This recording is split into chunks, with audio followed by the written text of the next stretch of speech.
already have this magical skill of, man, once I have it, I don't lose it.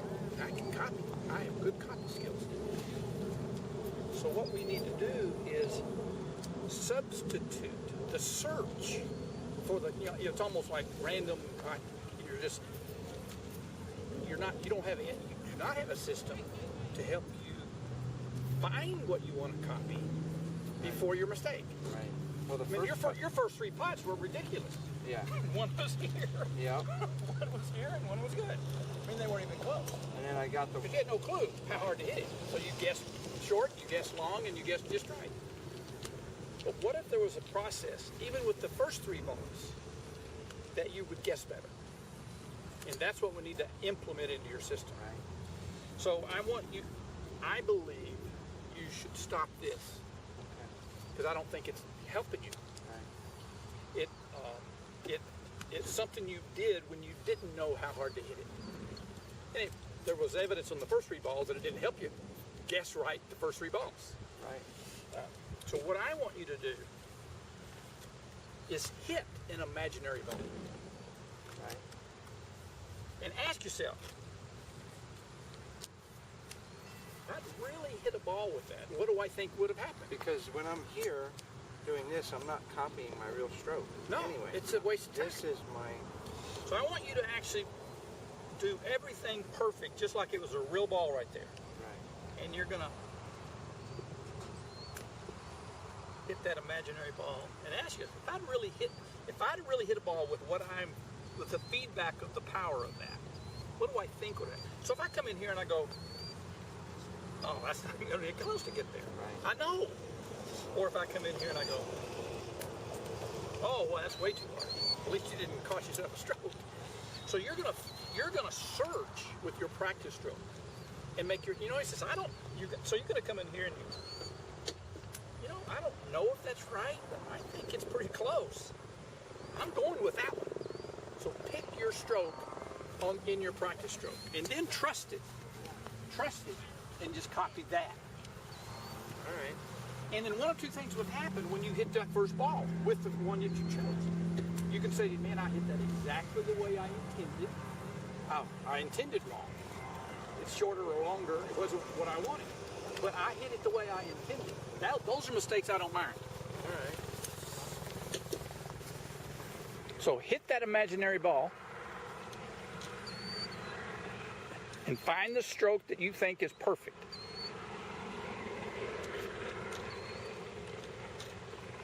And just trust it then.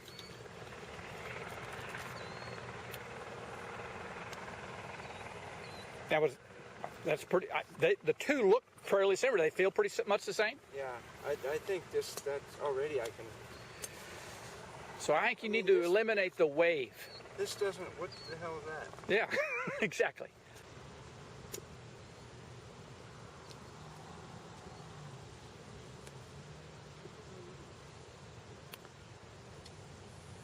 Now, did you know as soon as you hit it? Yep. Yep. So you didn't hit that the way you intended. Right. I didn't take my back. This yeah. wasn't far enough. So the key is, how do I capture my practice stroke and hold on to that feeling and copy it? Well, could you? I mean, like you could do this a couple times. Oh, absolutely. You could do that several times. You could, if you want to, you could even notice how far did it go to my right toe? Right. Did it go outside my foot? Did it go inside my foot? I noticed the one I think is right seems to have a backswing to here. Right. So you could pay attention to some of those things. The one that feels right. Yeah.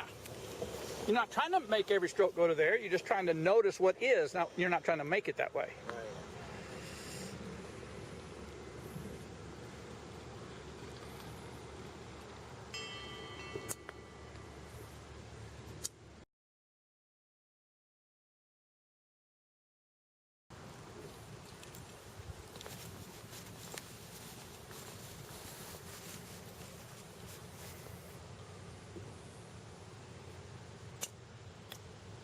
Short.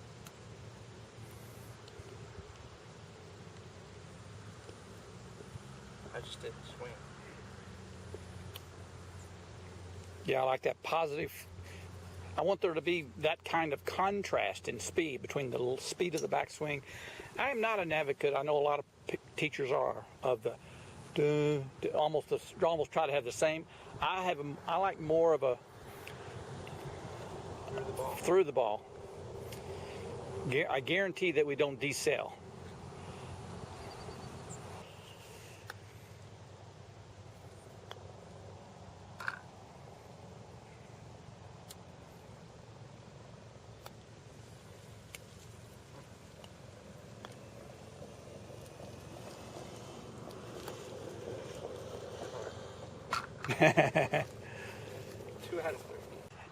That's why I'm going down the line, because I didn't get the hole wasn't in the camera, but now it is. You have to do it again now.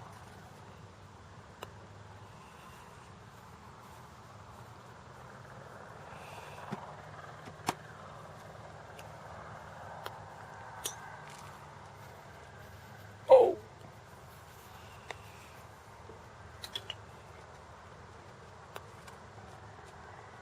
got a chance. I got that one.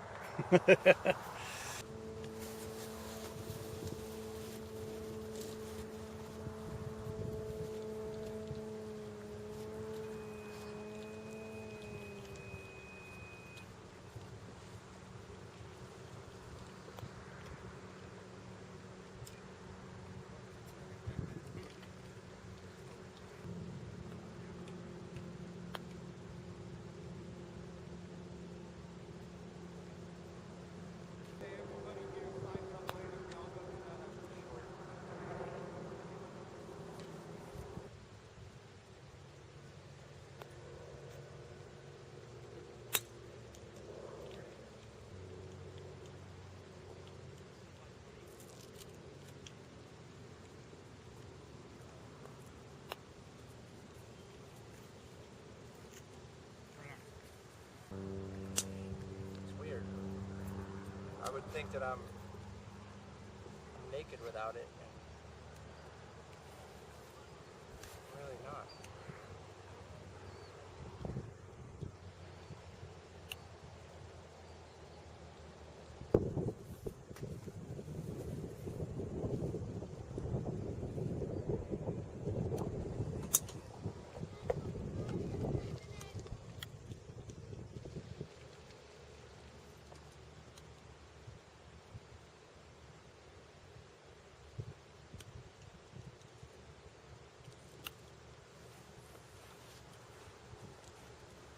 Right hands.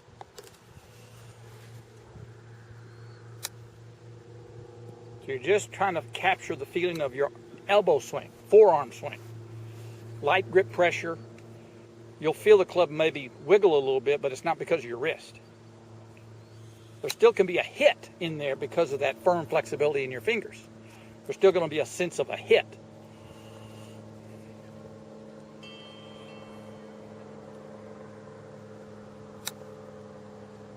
Good.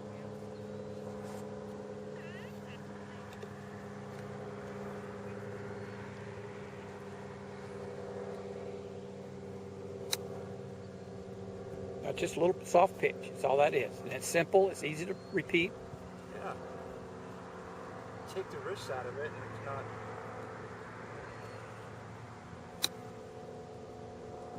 I don't know if you could. It's a lot harder to blade it doing this. Yeah, you control the bottom of your arc a little bit easier. When you add the wrist, you almost are trying to coordinate two circles. The circle around your wrist and the circle around your body, wherever the big circle is. You got a big circle and a little circle when you add those wrists. Right. Now you were just swinging the big circle at the ball.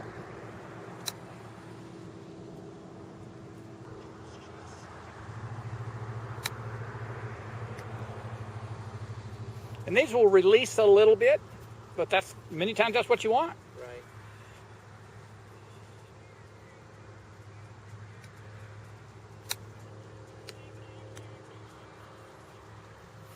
I like this little hill here because no one ever comes over here, and it's a great little thing to practice because you can really see your because that's your target. Where it hits the ground is your target. Right. And which club is that? 60. You want to have a big swing to the pin. You want to hit the same spot, but it's going to release more. Comes out.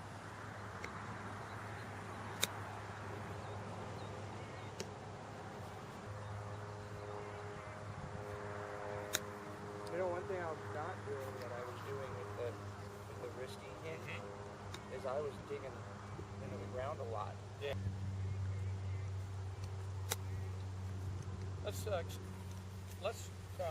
Let's play around with ball position. Let's play this off your back toe.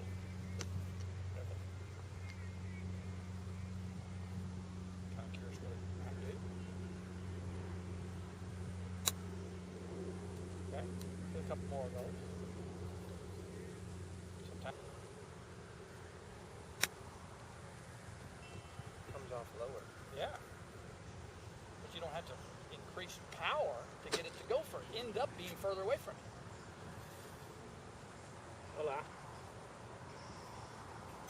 Now this Wow. kind of spongy lie allows Came that. dressed like This that. was a tight lie, that would be scary. So let's play these last two a little bit forward of what your stout was. So you did the stock, your standard comfortable ball position, and you went further back. Now we're going a little bit further forward. Should have a little bit more, a little bit higher trajectory.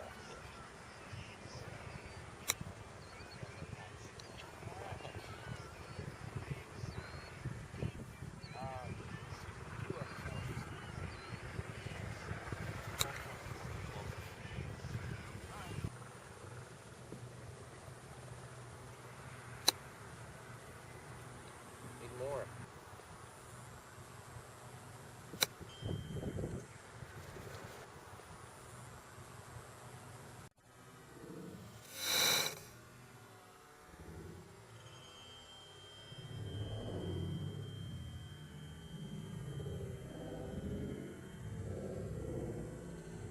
When you come through, I want you to don't disconnect Okay. over to here. I want you to try to really feel connected all the way through. You can have a little bit more wrist hinge.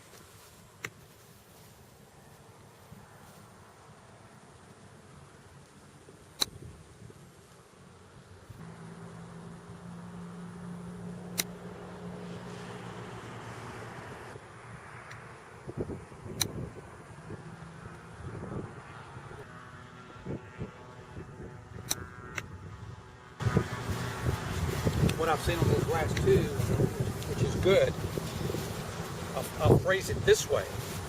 Those last two, it looked like you were trying to be more dynamic from impact to here. You weren't, those earlier ones you were kind of hitting and dead, and you were kind of dead going through. Right. Those last two, you had a dynamicness to it. Does that seem correct in terms of what you reflect on? So I want you to have that dynamic follow through. Okay. That's a good one there. But the learning and the mastery don't occur on the same day. And now, what are your thoughts, your pre-swing thoughts right now to make sure you don't have anything sabotage you? Is it the left side? Stay on the left Okay, side. all right. You have to have avoidance thoughts. Yeah.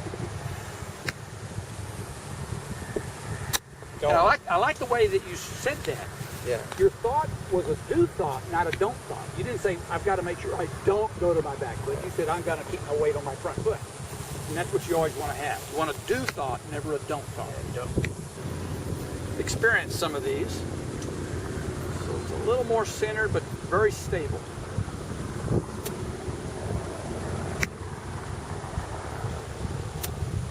Yeah, that was a nice one. I like it a lot. It's going to skid a little bit more because you don't have that leading edge coming as much. Right. To go a little higher, Yeah. because you don't have as much shaft left. Right. But it can be a little more forgiving. You can be an inch behind the ball and not get stuck. Because now the bounce of the club, the bulge on the bottom, will skid through. Won't get stuck. The leading edge won't grab the turf. Less angle. I like that. And with this, the same amount of force won't go as far. Right. So if you want to hit it as far, you'd have to have more speed.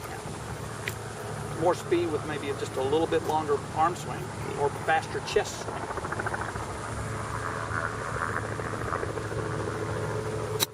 More like that. I like that faster chest swing. That was That was a very compact backswing, but boy, you really got the chest moving quickly. That thing just jumped straight up in the air. That was beautiful. That's going to sit really nice. I like that. That's that dynamic chest swing. Oh, I love that shot. Look at that. I love that shot. Oh, beautiful. Free swing. Here, you've got to learn 100 swing. Hardest part of the game.